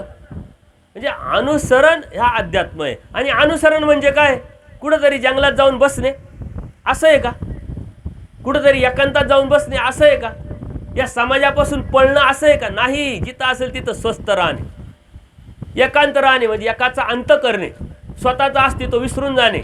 मी मेलोय समाजासाठी हे डिक्लेअर करणे आपण आपल्याला, आणि माझ्यासाठी समाज मेला हे डिक्लेअर करणं. नाहीतर एखाद्या बाबाला जर विचारलं, बाबा काय कुठले, का बाबा जिल्हा सांगतो, तालुका सांगतो, गाव सांगतो, त्याची लोकसंख्या सांगतो, घरातले किती नातून नेतली हे सांगत. हे विसरणं म्हणजे अनुसरण आहे. बाबाला जर विचारलं बाबा कुठले, तर त्यांना मनात 2 मिनिटं वाटले पाहिजे, कारण आपण कुठले विसरलो आपण गावाला, ते अनुसरण आहे. स्वतःला विसरणं म्हणजे काय, एकांत म्हणजे काय, एकाचा अंत करणं. आपण जेव्हा स्वतःला विसरू तेव्हा त्या परमेश्वराचं स्मरण चिंतन करू शकतो. आपण स्वतःला विसरतच नाही, त्या परमेश्वराचं ध्यान कसं करणार. अनुसरण म्हणजे कुठंतरी लांब जाऊन जंगलात जाऊन बसणे असं नाही आहे, या गर्दीतून या गोंगाटात लांब जाऊन बसणं असं नाही आहे. तर या गोंधळातही, या गर्दीतही, या गोंगाटाही स्वतःला शांत ठेवणं, स्वस्थता निर्माण करणं, समाधान निर्माण करणं, अनासक्त होणं हे अनुसरण आहे. कुठं केव्हा कधी कसं हे करता येत असेल तुम्हाला, ते तुमच्यासाठी ते स्थान परमेश्वर प्राप्तीचं ठिकाण आहे. हे करता आलं पाहिजे, आतून करता आलं पाहिजे, मनापासून करता आलं पाहिजे. ते अनुसरण आहे. अनुसरणाच्या बाबतीत तुमच्या मनात बरेच भ्रम आहे का अनुसरण करणं म्हणजे कुठंतरी जाणं बसणं, असं काही नाही आहे. स्वस्थता. जर आम्ही जंगलात जाऊन बसलो आणि इकडचं चिंतन करत बसलो, तर जंगलात जाऊन बसलाय बाबा एका झाडाखाली, हातात गाठी आहे, पण चिंतन कशाचं चाललंय, याला गावात इलेक्शन कधी लागणार, त्या पार्टीचं काय होणार, यांनी आपला कार्यक्रम केला याच्यासाठी विडास ठेवतो, त्याचा कार्यक्रम झाला पाहिजे. मग ते एकटक जाऊन काय उपयोग आहे का. इथलं विसरणं त्या परमेश्वराला प्राप्त करण्यासाठी त्या परमेश्वराचं होणं म्हणजे अनुसरण. पण इथं राहूनही तो इथलंही चिंतन करत नाही, याची आसक्ती करत नाही, याच्यामध्ये अडकत नाही, त्याचं ध्यान मात्र परमेश्वर प्राप्तीचं जर आहे तर ते अनुसरण. अनुसरण हे जो शब्द आहे, त्याग हा जो शब्द आहे, तुम्ही कुठं कधी केव्हा कुठं सांभाळायचा आणि कशा पद्धतीने सांभाळायचा ही स्वतंत्री मात्र परमेश्वराने दिली. येत आधी नव्हे जे म्हणितलं ते कीजे, आधी नव्हून म्हणितलं ते कीजे. मग म्हणितलं ते कुठं करायचं, देवानीचं सांगितलंय कोणत्या ठिकाणी कसं. जर यदा कधी असं केलं तर तसं होईल, तसं केलं तर तसं होईल. तत्वज्ञान खूप मोठं आहे. किती आपल्याला सांभाळता येईल, किती आपल्याला स्वीकारता येईल, त्या अनुषंगाने आपल्याला किती ते प्राप्त करता येईल हे लक्षात घेणं म्हणजे महत्त्वाचं आहे. आणि परमेश्वर दयाळू माळू कृपाळू आहे. तुम्ही अनुसरावं, तुम्ही परमेश्वराला प्राप्त करावं, त्या परमेश्वराला तुम्हाला प्रेम देण्याची इच्छा आहे, तुम्हाला प्रेमच व्हावं अशी परमेश्वराची खावणी आहे. यदा कदाचित टेक्निकली तुमची इच्छा आहे, वासना आहे, पण जमलं नाही तर देव म्हणतात 2 घडी पुरेती. श्रीकृष्ण महाराजांनी सांगितली सर्वात मोठी सबसिडी मृत्यूशेवर पडल्यानंतर जर त्यांनी अनन्य भावे माझं चिंतन केलं, प्रायचित्त केलं, दुःख केलं आणि तोची व्हावा तोची भेटावं हे चिंतन करत करत त्या मृत्यूशेवरती मृत्यू पावला, तरी परमेश्वर म्हणतो मी त्याला जाऊ देणार नाही दुसरीकडे. का तर जो जिवंतपणी माझा झाला, मेल्यानंतर मी त्याला कसं कुठं जाऊ देईल. किती मोठी सबसिडी आहे. परंतु तो शेवटचा क्षण पकडायचा, शेवटचा क्षण आपल्याला प्राप्त करायचा, तो एवढा सोपा नाही आहे. आयुष्यभर कशाला दिलेलं आहे त्याच्यावरती तो क्षण पकडला. तुम्ही जर प्रपंचाता दिलेलं याचे उटाळे काटाळे, त्याचे शिवाय भांडणं कुदणे सारे केलेलं जर असेल तर मृत्यूशेवर झाल्यावर बी तेच लक्षात येईल याचं काय झालं आणि त्याचं काय झालं, याच्याकडून उसने घेतले का आणि त्याला दिले का. पण जर आयुष्यभर तळमळ करत राहिले, त्या तळमळीतूनही अडथळे दूर झाले नाही, पूर्वकर्माच्या जोड असल्यामुळं तुम्हाला प्राप्त करता आलं नाही, तर मृत्यूशेवरती तुम्हाला दुःख होईल. ते प्रायश्चित्त 2 घडी म्हणजे 24 मिनिट 24 मिनिट असे 48 मिनिट जर तुम्ही त्या परमेश्वराचे होऊन राहिले, तरी परमेश्वर म्हणतात मी पदरात घेईल, त्याला जाऊ देणार नाही. परंतु मग त्याची वाट नाही पाहिजे. मग बाबांनी सांगितले सोपी आयडिया आहे, मौज मजा करा, लग्न करा, खा प्या आणि पडल्यानंतर मग करू आपण 48 तास. पण तुमच्या हातात काय आहे, कधी मरणार आहे तुम्ही. माझ्या हातात काय, मला माहिती आहे का मी कधी मरणार. आता बोलता बोलता अटॅक आला आणि आटोपला कार्यक्रम, काय करणार. त्याच्यामुळं दररोजचा क्षण जो आजचा आहे, आत्ताच आहे, तो आपला आहे, उद्या आपल्या हातात नाही. म्हणून आपल्या जीवनामध्ये बदल करण्यासाठी आणि आपल्या जीवनात अनुसरणाचा दिवस येण्यासाठी मी उद्या मरणार आहे ही भावना निर्माण करायची. तुम्ही सहज विचार करा, आता जाताना म्हणा, झोपताना की मी उद्या मरणार आहे. तुम्हाला दुःख होईल, कोणाविषयी वाईट केलेलं असेल, कोणाला वाईट बोललेलं असेल ते आठवण येईल, त्याच्याकडे माफी मागावं अशी इच्छा होईल. परंतु आपल्याला असं बोलत राहतो, असं वागत राहत, तसं काय आपण अमरच होणार आहे, आपण मरणारच नाही. अशा भावेत आणि अशा आवेशात आपण राहत, आपण उद्या मरणार आहे, आपण उद्या मरणार आहे असं चिंतन जर करल तर तो माणूस 100% अनुसरेल आणि ते अनुसरण 100% यशस्वी होईल. आपल्याला मरणाची भीती नाही, आपल्याला नरकाची भीती नाही आणि म्हणून आपण बिंदास आहे. याचं कारण काय आहे? अज्ञान. अज्ञानाचे जन सुखी होऊन असे, आपण अज्ञान आहे मस्त म्हणून मजेत आहे, म्हणून मस्तीत आहे. झोपेत असतो त्यावेळेस स्वप्न पडतं एखादं, त्या स्वप्नांचं महत्त्व कुठपर्यंत असतं? झोपेत आहे तोपर्यंत. एकदा जाग आल्यानंतर त्या स्वप्नाला काही महत्त्व असतं का?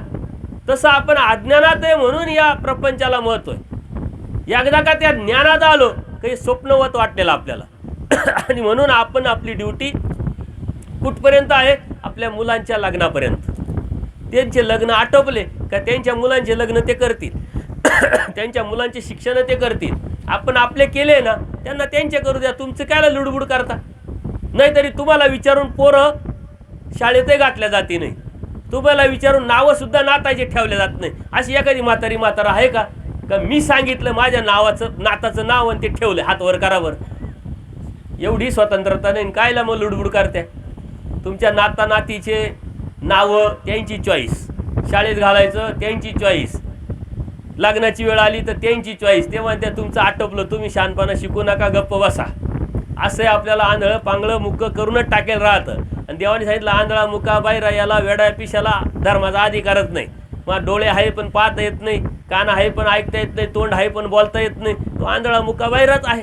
म्हणून ती वेळ येण्याच्या अगोदर मी देवाचं होईल, मला देवाचं व्हायचंय अशी इच्छा ठेवा. आणि खोटी खोटी इच्छा केली तरी बदल होईल. तुम्ही घरी जाऊन डिक्लेअर करा की मला अनुसरायचंय, तरी खोटं खोटं जरी दवले बोलले तरी घरच्याला वाटतं याला खरंच अनुसरत आहे का काय, वांदे होतील, तरी नीट वागायला सुरुवात करतील ते. आणि जर खरं म्हटलं तर 100% देव तर सहाय्य करणारच आहे. आणि उद्या तुम्ही आजच डिक्लेअर करायचं घरी गेल्यानंतर का बाबांनो मी लय कामं केले, लय कष्ट केले, तुमच्यासाठी सारं आयुष्य लावलं, आजही कामं करते, आता इथून पुढं मी कोणतंही काम करणार नाही. इकडून जा तांब्या तिकडे उचलणार आहे, तुमचे पोरं सांभाळणार नाही आणि तुमच्या गाईला पाणी पाजणार नाही, मी फक्त माझा देवदेव करते. तरी त्यांच्या काय प्रतिक्रिया येईल? मग असंच राहायचं तर कायला राहते, घे ना संन्यास. जीव स्वार्थी आहे. तुम्हाला वाटतं यांचा लय जीव आहे आपल्यावर, काही जीव येऊ नसतो. तुम्ही फक्त म्हणून पहा, खोटं खोटं का होईना. तुम्ही कामं करतात, लुडबुड करतात, काहीतरी करतात, लाजकाज का होईना, म्हणून हे चाललंय सारं. घर सांभाळायला कोणीतरी लागतं खोड, म्हणून चाललंय सर्व.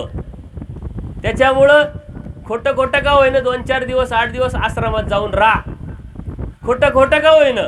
त्यांना सांगा नाही मी काही येत नाही, आता तुम्ही पाहून घ्या. त्या खोट्या खोट्या बोलण्यातून, खोट्या खोट्या मनातून, विचारातून काय सांगावं, मनामध्ये खरा विचार येईल आणि परमेश्वर बोध देऊन तुम्हाला हिंमत देईल. त्याच्यामुळं खोटं खोटं केलं तरी सत्याकडे जाऊ शकतात आणि हे प्रयोग नक्की करा तुम्ही. मग तुम्हाला अनुभव येईल. मी सांगितलेला तो अनुभव जर आला तर प्रचितीला येईल आणि ते प्रचिती आली का ते लागले पण जी आसक्ती ती आपोआप तुटल. की यार आपण काहीतरी झालं का आपण म्हणतो लय काही कोणी कोणाचं नाही आहे, कोणी कोणाचं नाही आहे, मग कायला रडत येईन, कायला इकडं तिकडं सांगितल्यानं काही उपयोग होणार आहे का? काही उपयोग होणार नाही. देवाचं हो सोपं होऊन जाईल, परंतु ते होण्याची हिंमत आपल्या मनामध्ये आली पाहिजे. आणि म्हणून अनुसरण ही खूप मोठा विषय नाही आहे. अंतर्य आधीनता, बाह्य सेवा दास्य, आतमधून अर्थता निर्माण करणं, तळमळ करणं, प्रार्थना करणं आणि बाह्य अंगाने जेवढी सेवा करता येईल, जेवढं दास्य करता येईल ते म्हणजे अनुसरण. अनुसरण हा खूप मोठा विषय नाही, खूप मोठा कष्टाचा, अडीअडचणीचा, खूप मोठ्या अडचणीचा आहे असा विषय नाही आहे. परमेश्वरांनी सृष्टी त्याच्यासाठी निर्माण केली, त्यासाठी परमेश्वरांनी अवतार घेतला, त्यासाठी मोद दिला. ज्यावेळेस तुम्ही हे करायला सुरुवात कराल, एक पाऊल टाकाल, खोटं खोटं का होईना वासना निर्माण कराल, आधीनता निर्माण कराल, त्या मिनिटाला परमेश्वर प्रसन्न होतील. का तर ज्याच्यासाठी मी हे केलं तो करायलाही निघाला. ती परमेश्वराची प्रसन्नता तुम्हाला खूप काही देऊन जाईल. म्हणून ती वासना झाली पाहिजे, ती इच्छा झाली पाहिजे. आणि परमेश्वर बऱ्याच वेळेस सद्भक्तांच्या निमित्ताने जर यदाकाधी अनुसरले नाही तर किती नरक होतील, कसं राहता येईल, कसं राहावं लागेल. डाळिंबाला अनुसरणाचं महत्त्व सांगितलेलं आहे. भोजे म्हटले अनुसरा नाही तर या झाडाच्या फांद्यांसारखं वर खाली येत राहील, दुःख होत राहील. आणि हे नरक तुम्हाला जर प्राप्त झालं तर त्यातून निघणं एवढं सोपं नाही, त्याला मी काढू शकत नाही म्हटलं. म्हणून तुम्ही माझं हो. परमेश्वराचं होणं म्हणजे अनुसरण आहे. बरं, कपडे बदलणं म्हणजे अनुसरण नाही, परमेश्वराचं होणं म्हणजे अनुसरण. आता हा एक त्यागाचा भाग आहे. काहीतरी देवाला सोडावं लागेल ना, आणि ते देणं एक सिस्टमचा भाग आहे. ते होणं म्हणजे परमेश्वराचं होणं खूप मोठं अवघड नाही. परंतु त्याच्यासाठी सर्वात पहिलं पाऊल काय आहे? इच्छा होणं. दुसरं पाऊल काय आहे? वासना करणं. तिसरं पाऊल काय आहे? वाचिक म्हणणं का मला अनुसरायचं आहे, म्हणजे डिक्लेअर करणं. आणि चौथं पाऊल काय आहे? निग्रह करणं. पाचवं पाऊल काय आहे? संकल्प करणं का मला अनुसरायचं आहे. चला आजपासून मी अनुसरणार आहोत. जेव्हा माझे अडथळे दूर होतील, जेव्हा माझे जबाबदाऱ्या दूर होईल, तेव्हा मी अनुसरेल. तेव्हापासून तुमचं आयुष्य परमेश्वराचं झालं. यदा कदा तुम्ही संकल्प सोडला तर जबाबदारी परमेश्वराची आहे. काही अडीअडचणी, उद्या भविष्यात काही संकट येऊन काहीतरी होणार असेल तर ते परमेश्वर सहाय्य करून ते होऊ देत नाही जोपर्यंत तुमचा अनुसरणाचा योग येत नाही. जेव्हा तुमची इच्छा तुटेल तेव्हा तुमचं कर्माने काय व्हायचं ते होईल. पण परमेश्वर कुठपर्यंत सांभाळतात? जोपर्यंत तुमची वासना आहे. म्हणजे फायदा आपलाच आहे. त्या फायद्यासाठी आपण एक पाऊल पुढं टाकलं पाहिजे, आणि ते पाऊल आहे संकल्पाचं. का मला अनुसरायचं आहे, मी अनुसरेल. हा संकल्प सोडणं म्हणजे एक पाऊल टाकणं आहे, आणि त्यातूनच परमेश्वराची प्रसन्नता निर्माण होणार आहे.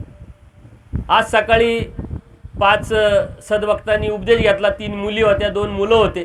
त्यांच्या आयांनी त्यांच्याकडून नामं पाठ करून घ्यायचे. उद्या नामं विचारील मी. आणि त्यांनी नामं नाही सांगितले तर त्यांच्या आयाला 50-50 दंड तिथं घालावं लागेल. लक्षात घ्या, त्यांचे नामं पाठ होणं ही तुमचं ड्युटी, तुमचं कर्तव्य. रात्रभर जागा पण त्यांच्याकडून नाम पाठन करून घ्या, नाही तर या साऱ्या लोकांपुढं 50-50 दंड घालावं लागतील. हात वर करा. ज्यांच्या मुलांनी उपदेश घेतला, 1 ताई, अजून 2 आहे, अजून कोण आहे? 3 आहे, 5 जण आहे ना. हां, ते लक्षात ठेवा. तुम्हाला 50 दंडोत घालायचे का यांच्याकडून नामपाठ करून घ्यायचे. हा संस्कार आहे, संस्कृती आहे. तुम्ही केलं तर. कारण मी उपदेश कुठे गेल्यानंतर देत असतो. मुलं घेत असतात, बाया असं भगिनी आहे, बंधू आहे, सर्व घेत असतात. पण कोणत्याही माझ्या शिष्यांची लिस्ट केलेली नाही का माझा हा शिष्य आहे मग याचा मोबाईल नंबर. कारण मला परत तुमच्याकडे काही मागायला यायचं नाही आहे. तुम्ही आठवणीत ठेवायचं आहे. व्हिडिओ येत राहतात, अभ्यास करत राहायचा. प्रश्न असेल तर विचारत राहायचं, येत राहायचं, पाहत राहायचं. मी नोंद करून तुमच्याकडे काही मागायला येणार नाही. तुमच्याकडे एकच मागेल का अभ्यास करा, धर्म सांभाळा, धर्मसिद्धीच घेऊन जा. त्याच्यामुळे ह्या तुम्ही गोष्टी लक्षात ठेवायच्या आहे. त्याच्यामुळे मी आत्तापर्यंत एवढे संभाजीनगर आहे, कोपर्डा आहे, कुठे जिडं गेलो तिडं कार्यक्रमाला गेलो, भायगाव आहे, तिथं उपदेश झालेले. परंतु एकाचाही नंबर आणि एकाचंही नाव माझ्याकडे नाही आहे, लिस्टच नाही आहे. ती लिस्ट काढली असती तर खूप मोठी झाली असती. परंतु लिस्ट करण्याचा उद्देश वेगळा राहतो, तो उद्देश माझा नसल्यामुळे मी ती लिस्ट करत नाही. मी माझी ड्युटी करतोय आणि ती ड्युटी परमेश्वर माझ्याकडून करून घेत आहे. बोध तुम्हाला परमेश्वराने दिलेला आहे, त्याच्यामुळे ते क्रेडिट घ्यायचं काम मी काही करणार नाही. का हा माझा उपदेश आहे, माझा शिष्य आहे, तो देवाचा आहे, त्यांनी देवाचं हो हीच वासना आहे. तर आज कोण कोण संकल्प सोडतं? हात वर करा. मग ज्यांचा कार्यक्रम आटोपलाय त्यांनी तरी संकल्प सोडा. कोण सोडतं संकल्प? पुरुष मंडळी नाही, स्त्रिया नाही. संकल्प म्हणजे सोडायचं म्हणजे नेमकं काय करायचंय? मी अनुसरायला, अशी भावना, अशी इच्छा, अशी वासना तयार करायची. बाकी काय करायचंय? कोण सोडतं संकल्प? कोणीच नाही. बरं, विचार करा. उद्याचा सत्र होणार आहे, त्या सत्रामध्ये संकल्प सोडायचा आहे. मग संकल्प कशाचा सोडू शकता तुम्ही? अनुसरणाचाच सोडायला पाहिजे असं काही नाही आहे. मी आजपर्यंत लय खोटं बोलत होतो. मी आजपासून खोटं बोलणार नाही हा संकल्प. कारण एक पाऊल आहे ते बी अनुसरणाच्या अनुषंगाने. मी मिश्री खात होते, तंबाखू खात होतो, गुटखा खात होतो, इडी पेत होतो. सुदाम दादा संकल्प सोडू शकता आहे की नाही? मी लय गप्पा मारत होते, अन्य वार्ता करत होते, याच्या उटाळ्या काटाळ्या करत होते, संकल्प सोडायचा. मी बाजूच्या माणसाचा बांध करत होतो, संकल्प सोडायचा. भांडणं करत होतो, वाद करत होतो, याचं त्याचं करत होतो, राजकारणावर बोलत होतो, समाजकारणावर बोलत होतो, इकडं तिकडं बॉम्बट्या मारित होतो. ते आता बंद करणार. मी आता सूत्रपाठ वाचायला सुरुवात करणार, लीळाचरित्र वाचायला सुरुवात करणार. संकल्प सोडायचा. मी पहाटे उठेल, स्मरण करेल, अर्धा तास 1 तास वाचन करेल, याचा संकल्प सोडू शकता. आणि त्याच्यानंतरही तुमची भावना निर्माण झाली तर मग अनुसरणाचाही संकल्प तुम्ही सोडू शकता. एक पाऊल टाकणं म्हणजेच परमेश्वरातलं आपल्यातलं अंतर कमी करणे. तुम्ही एक पाऊल टाकायला सुरुवात नाही केली तर ज्या आपल्या वाईट प्रवृत्ती आहेत त्या सोडणं म्हणजेच परमेश्वराच्या अनुषंगाने चालायला, प्राप्तीच्या अनुषंगाने चालायला सुरुवात करणं आहे. त्याच्यामुळं हा जो विषय आहे संकल्पाचा, आपल्या जीवनातल्या ज्या ज्या वाईट कृती आहे त्याची जाणीव करून घेणं, त्या जाणीवेतून कबुली देणं आणि त्या कबुलीतून इथून पुढे मी करणार नाही याचा शब्द परमेश्वराला देणं म्हणजे संकल्प. आणि तेच अनुसरण आहे. पक्षकार काय म्हणतात, तुमच्या जीवनातला एक दोष तुम्ही कमी केला तोच तुमच्यासाठी मोक्ष आहे. कारण एक दोष कमी केला तर दुसरा होणार आहे, तिसरा होणार आहे, असं दोष कमी करत करत तुमच्या अंतःकरणामध्ये शुद्धता निर्माण होणार आहे, तुमच्या जीवनामध्ये शुद्धता निर्माण होणार आहे. आणि जेव्हा विशिष्ट शुद्धतेला तुम्ही पोचाल तेव्हा परमेश्वर तुम्हाला नक्की भेटणार आहे. आपण शुद्धतेच्या बाजूने सुरुवातच करत नाही. भांडे घासायचे तरी प्रक्रिया करावं लागते ना, घासावं लागतं की नाही? कपडे धुवायचे तरी प्रक्रिया करावं लागते. पावडरीत बुडून ठेवा, नंतर घासा, आपटा, चांगल्या पाण्यातून काढा, वाळवा, सुकवा, मग नंतर प्रेस करा, मग तो शर्ट कपड्याला घालायला आपल्याला उपयोगी पडतो. तसं आपल्याला परमेश्वर प्राप्तीला जायचं आहे तर ही प्रक्रिया आहे. एक एक दोष, आपल्यातली कमतरता ती कमी करत करत त्या परमेश्वराच्या प्राप्तीच्या अनुषंगाने एक एक पाऊल पुढं टाकत टाकत चालत जाणं हे परमेश्वराच्या प्राप्तीचं साधन आहे. त्यासाठी निग्रह, संकल्प आणि करायला सुरुवात करण्याची इच्छा असली पाहिजे. त्याच्यामुळे तुम्ही आज नाही तर उद्या कशा कशाचे कोण संकल्प सोडतो हे पाहू आपण. नीट विचार करून या. आणि संकल्प उद्या सोडायचा हे लक्षात ठेवून कशाचा सोडायचा हे बी लक्षात ठेवा. जर आता ज्यांची इच्छा आहेच तर त्यांनी संकल्प सोडायला काहीच हरकत नाही. संकल्प सोडणं म्हणजे काय लगेच दीक्षा घ्यायची असं नाही आहे. संकल्प सोडल्यानंतर जेव्हा तुमचं नियोजन होईल त्यावेळेस सोडायचं आहे. त्याच्यामुळं संकल्प हा त्याविषयी लय भीती आहे असं काही नाही. हे बघा नितीन दादा उभा राहा रे बाळा. हे बघा नितीन दादा टाळ्या वाजा, याचा संकल्प सुटलेला आहे. तुझी मुलगी किती वर्षाची? छोटी किती? 3.5 वर्षाची. तिचं लग्न करायचं आहे त्याला अजून. त्याच्यानंतर तो अनुसरणार, पण नियोजन आत्तापासून करतोय. तिचं नियोजन, स्वतःच्या जीवनाचं नियोजन. हे बाळासाहेब संकल्प सुटलेला आहे. काकासाहेबांचा संकल्प सुटलेला आहे.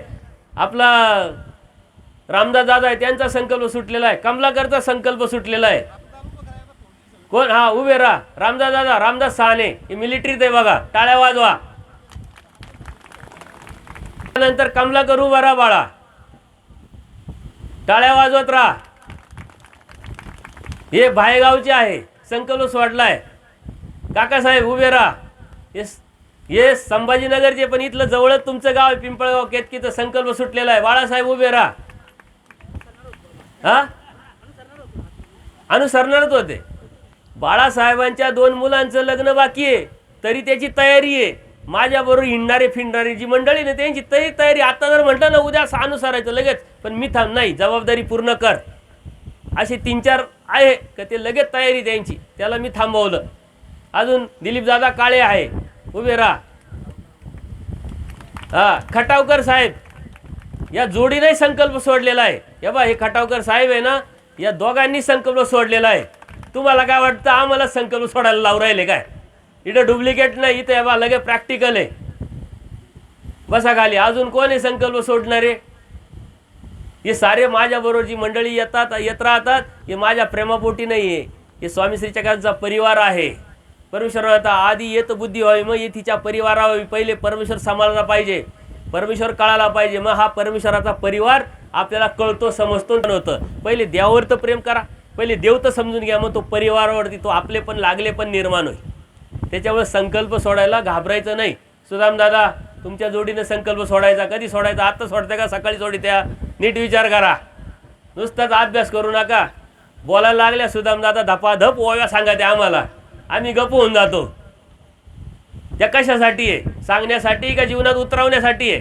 हां, जीवनात उतरवण्यासाठी. ते उतरवणं म्हणजे संकल्प आहे, बाकी काही नाही आहे जास्त. त्याच्यामुळे जेव्हा यांनी पहिले संकल्प, त्या बाबांनी बाहेरगावचा संकल्प सोडला, नंतर दीक्षा घेतली. प्रत्येक ठिकाणी संकल्प सुटल्या गेला जातो. संभाजीनगरला पहिला कार्यक्रम झाला तर 12 संकल्प सुटले आणि 25 उपदेश झाले. आता मी सकाळी 5 झाले, आता अजून 2-4 होणारे, उद्या होतील. पण संकल्प सुटले पाहिजे. आणि जर नाही संकल्प सोडले तेव्हा म्हाताऱ्या कोताऱ्या साऱ्या गाडीत भरून बळच घेऊन जाईल मी, हे लक्षात ठेवा. बळच घेऊन जाईल. तुमचे घरचे सुद्धा अडवणार नाही. तुमच्या घरच्या विषयी बाबा लय उपकार केले, घेऊन जा एकदाच.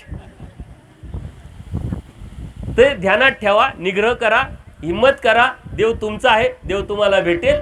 सर्वज्ञ श्री चक्रधर स्वामी की दंडवत हो.